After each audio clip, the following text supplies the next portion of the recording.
Hello student, आज करेंगे हम क्लास 10th का एक्सरसाइज 5.3 क्वेश्चन नंबर 3 का सेकंड पार्ट। फर्स्ट पार्ट हम कर चुके हैं। क्या है सेकंड क्वेश्चन? आपके पास क्या दिया है? Given a equal to 7, a13 equal to 35। Question क्या है? Find d and S13। आपको d फाइंड आउट करना है, साथ में आपको S13 फाइंड आउट करना है। क्लियर? तो देखिए क्वेश्चन करें, स्टार्ट कैसे करेंगे। जो जो गिवन है वो देखिए क्या क्या दिया है आपके पास। सॉल्यूशन लिख लीजिए। ए क्या है? 7। ठीक है। अब A13 आपके पास 35 है। A13 और D हमें नहीं पता और S13 भी हमें नहीं पता। क्लियर? अब A13 को हम क्या लिख सकते हैं? A प्लस 12D लिख सकते हैं ना।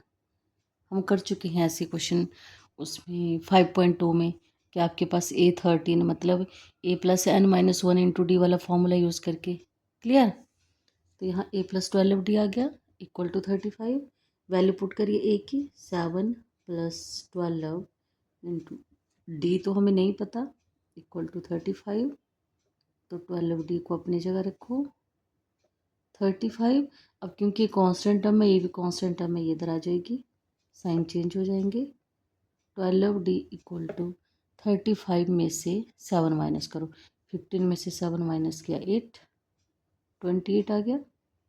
D equal to 28/12। अगर कट होते हैं तो कट कर लेंगे। देखिए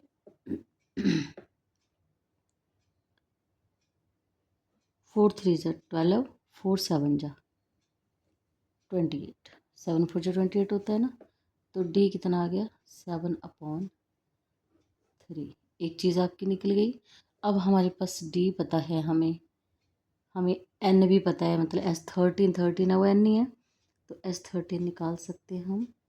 S13 के लिए पहले SN का फॉर्मूला देखिए। N/2 2A + n-1 into D. ये वाला फॉर्मूला हम कब यूज़ करते हैं? जब हमारे पास AN ना दिया हो। अच्छा सॉरी, यहाँ AN भी है। ठीक है ठीक है, A13 भी दिया हुआ है हमारे पास, तो हम A + AN का फॉर्मूला भी यूज़ करते हैं। ओके, N/2 हम ये वाला फॉर्मूला भी यूज़ कर सकते हैं क्योंकि AN लास्ट टर्म में ना। AN लास्ट टर्म तो S13 पूछा है, तो A13 लास्ट टर्म होएगी ना। क्लियर? तो S13 इक्वल टू 13/2। ए की जगह आ जाएगा 7 प्लस AN की जगह कितना आएगा? 35। 13/2 और 35 + 2 कितना हो गया? 35 + 7 42। कट करिए इसको। 13 इंटू 21, तो 21 को 13 से मल्टीप्लाई करो। 270। S13 कितना आ गया? 273। ये जो आपकी 5.3 है, ये 5.2 के जो फॉर्मूला हमने 5.2 में किया वो क्वेश्चन भी है इसमें। ठीक है, इसके आगे हम देख लेते हैं इसका fourth part, sorry third part. Second के बाद थर्ड आता है ना। तो आगे क्या है? गिवन क्या दिया है थर्ड में? Given A12 equal to 37। D कितना दिया हुआ है? 3। और यहाँ क्या फाइंड आउट करना है? Find A and S12। Same same question लग रहे हैं ना आपको? ये देखो सॉल्यूशन लिखिए। क्या दिया है आपके पास? A12 इक्वल टू 37 और D कितना दिया है? 3। तो A12 को हम लिख सकते हैं ना, A + 11D इक्वल टू 37। करिए वैल्यू पुट। A तो हमें नहीं पता, 11 D की वैल्यू हमें पता है, इक्वल टू 37। A + 11 3 ज़ा 33 इक्वल टू 37। तो A की वैल्यू कितनी आ गई? 37 - 33 मीन्स A की वैल्यू 4 में 7 में से 3 को माइनस किया 4, A की वैल्यू 4 आ गई। क्लियर। अब आपके पास ए की वैल्यू आ गई, ए हमारे पास क्लियर हो गया। S12 बोला हुआ है। ध्यान रखना है जो अगर हमें AN दिया हो ना फिर तो प्रॉब्लम ही नहीं है, कोई नहीं।